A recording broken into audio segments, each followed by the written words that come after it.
जय हिंद सभी को। आज की वीडियो में हम डिस्कस करने वाले हैं कि आपको मैथ्स को कैसे प्रिपेयर करना है। दिल्ली पुलिस कांस्टेबल में जैसे कि हमें पता है मैथ्स इंपॉर्टेंट है। हमारे चारों सेक्शन में मैथ्स जो आता है उसके आपको जो क्वेश्चंस है उनमें से अप्रोक्स देखो आपको 90% तो होना चाहिए ना। ऐसा नहीं है कि आप बिल्कुल ही हाफ मतलब क्वेश्चन करके आ रहे हो।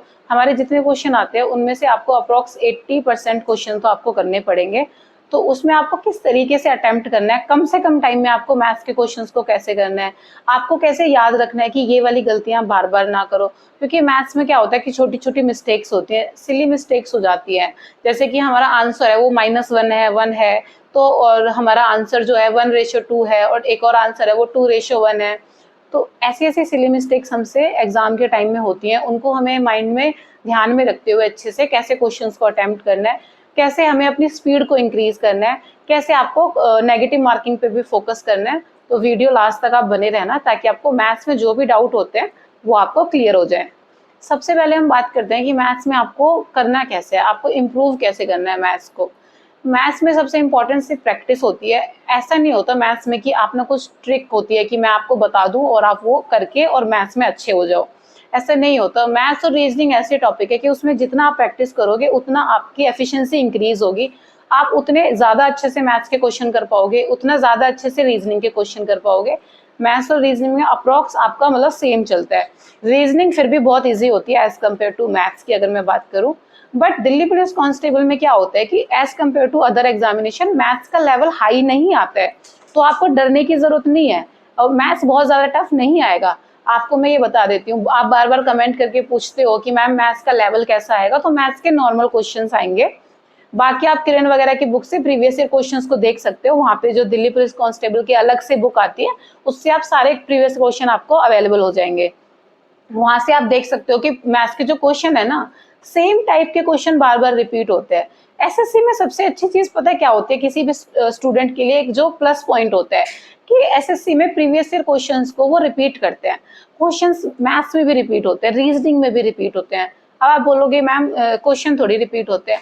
अरे अगर एक प्रॉफिट लॉस का क्वेश्चन दिया है और सेम क्वेश्चन से अमाउंट चेंज कर दिया, 50 की जगह 40 कर दिया, तो वो क्वेश्चन रिपीट करना ही तो है। ऐसा थोड़ी ना कि हाँ 40 ही क्यों नहीं दिया, तो इतना तो आप करोगे ही ना। इतना थोड़ी ना होगा कि अमाउंट भी सेम करके दे देंगे। तो सेम टाइप के क्वेश्चन आते हैं बार बार। एडवांस के जो क्वेश्चन आते हैं इवन वो भी सेम आ जाते हैं, सेम टाइप के क्वेश्चन आते हैं। तो देखो एडवांस में आपको ज्यादा टाइम देने की जरूरत नहीं है। मैं आपको बता देती हूँ। आप लोग सोचते हो कि एडवांस को किस लेवल तक करना है, सिर्फ एडवांस के फॉर्मूला वगैरह याद कर लो, उनके बेस पे क्वेश्चंस लगा लो। मेंसुरेशन हो गया, अलजेब्रा हो गया, हमारा ट्रिग्नोमेट्री हो गया, सबके फॉर्मूला अच्छे से याद कर लो ताकि आप फॉर्मूला बेस्ड क्वेश्चंस को अच्छे से अटेम्प्ट कर पाओ। ठीक है, इतना अगर आप एडवांस में कर लेते हो तो आप मान के चलो कि एडवांस के जितने भी क्वेश्चन आएंगे उसमें ज्यादा से ज्यादा आप सारे क्वेश्चन कर लोगे। ट्रिकी क्वेश्चन एडवांस के नहीं आते हैं मैथ्स में। दिल्ली पुलिस कांस्टेबल में नॉर्मल क्वेश्चंस आते हैं। अर्थमेटिक के क्वेश्चन ही बार बार ज्यादा आते हैं। अर्थमेटिक के क्वेश्चन इसलिए वो ज्यादा हैं क्योंकि अर्थमेटिक में थोड़ा कैलकुलेशन होता है।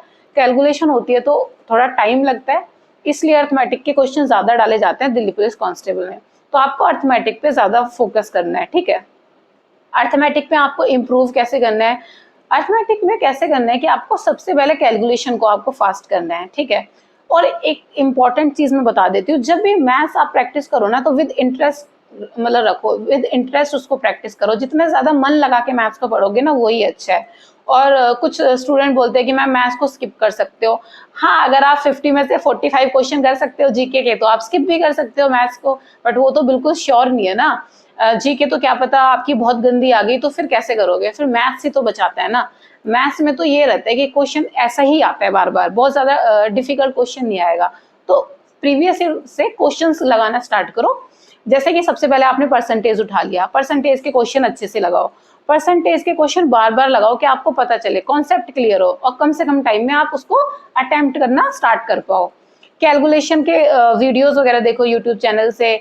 स्क्वायर्स वगैरह याद कर लो, 20 तक के स्क्वायर्स याद कर लो और 20 तक के क्यूब याद कर लो। टेबल्स वगैरह आपको याद होनी चाहिए। अप्रोक्स 30 तक के टेबल आप याद कर लो कि पहाड़ों को रट लो ताकि जल्दी से जल्दी कैलकुलेशन आप अच्छे से कर पाओ अपनी। ठीक है, तो ये हो गई कैलकुलेशन की बात। अब आती है कि टाइम को कैसे मैनेज करें मैथ्स में।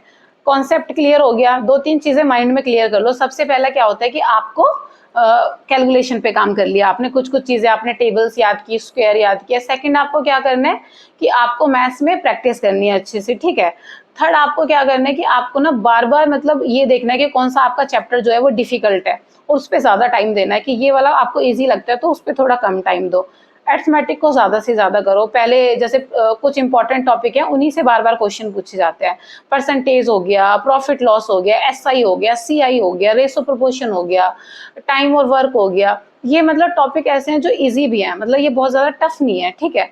तो ये इनके क्वेश्चंस आप अच्छे से करो। और उसके बाद बात आती है कि मिस्टेक्स को कैसे करना है, ठीक है। मिस्टेक्स में क्या करना है कि आप देखो कि आप बार बार कहाँ मिस्टेक कर रहे हो, उन पे वर्क करो, ठीक है। उन पे वर्क करो कि आप यही मिस्टेक बार बार करते हो, तो वो मिस्टेक्स ना हो, ताकि वो एग्जाम दिन वाले भी आप ना करो जिस दिन पेपर दे रहे हो अपना, ठीक है। भाई रही बात टाइम की कि स्टिल अगर आप प्रैक्टिस भी कर रहे हो और आपके ना टाइम नहीं सेव हो रहा है, मतलब कम से कम टाइम नहीं हो रहा है, पहले भी आप 10 मिनट में इतने क्वेश्चन कर रहे थे, आज भी 10 मिनट में इतना क्वेश्चन कर रहे हो, तो इट मीन्स कुछ तो अप्रोच में कमी रह गई है। तो आपको क्या करना है कि टेक्स्ट बुक से आप क्विज वगैरह दो, आप सेक्शनल टेस्ट दो। कि आप सिर्फ सेक्शनल टेस्ट दोगे तो उससे पता क्या होगा, सेक्शनल टेस्ट देने से आपकी स्पीड इंक्रीज होगी। आप खुद देखोगे, आप ना डेली सेक्शनल टेस्ट दो, देखना आपकी 2-4 दिन में आप खुद देखोगे कि आप ना एक एक सेकंड भी आपका कम होगा, फिर 1 मिनट भी आपका कम होगा, फिर 2 मिनट भी आपके सेव होंगे। इस तरीके से सेक्शनल टेस्ट और क्विज बहुत मस्ट होते हैं। किसी भी मैथ्स और रीजनिंग का कोई टॉपिक है उसमें आपको टाइम मैनेज करने में हेल्प करते हैं कि आपको टाइम कैसे मैनेज करना, आपको कौन सा क्वेश्चन स्किप करना है। आपको ये पता है कि ये क्वेश्चन नहीं हो रहा है एक बार में तो इसको स्किप कर दो। मैथ्स और रीजनिंग में हमेशा कोई भी क्वेश्चन कर रहे हो और वो एक बार में सॉल्व नहीं होता तो उसको तभी की तभी स्किप कर दो, उसको बाद में देखो अगर आपके पास टाइम बचता है तो, ठीक है। इसके बाद मैथ्स में सबसे इंपॉर्टेंट क्या होता है मैं आपको बता देती हूँ कि टॉपिक्स मैंने आपको बता दिए। अब मैथ्स में आपको क्या करना है कि सिर्फ प्रीवियस ईयर क्वेश्चंस को करना है। लास्ट में आपको क्या करना है, आपने कॉन्सेप्ट क्लियर कर लिया, आपने देखा कि क्विज वगैरह देना स्टार्ट किया, सेक्शनल टेस्ट वगैरह देना स्टार्ट किया, फालतू के कोई भी क्वेश्चन मत करो, सिर्फ प्रीवियस ईयर क्वेश्चंस करो। ये मोर देन इनफ होता है दिल्ली पुलिस कांस्टेबल के एग्जाम को क्लियर करने के लिए। एवरेज पेपर आएगा, डरने की जरूरत नहीं है। कोई भी डाउट होता है मैथ्स में आपको तो आप मुझे कमेंट सेक्शन में कमेंट करके पूछ सकते हो। कोई मेरे चैनल पे न्यू है तो डिस्क्रिप्शन बॉक्स में आपको टेलीग्राम चैनल का लिंक मिल जाएगा, वहां जाके आप मेरा टेलीग्राम चैनल ज्वाइन कर सकते हो। आपको कोई भी डाउट होता है मैं हमेशा आपके लिए अवेलेबल हूँ।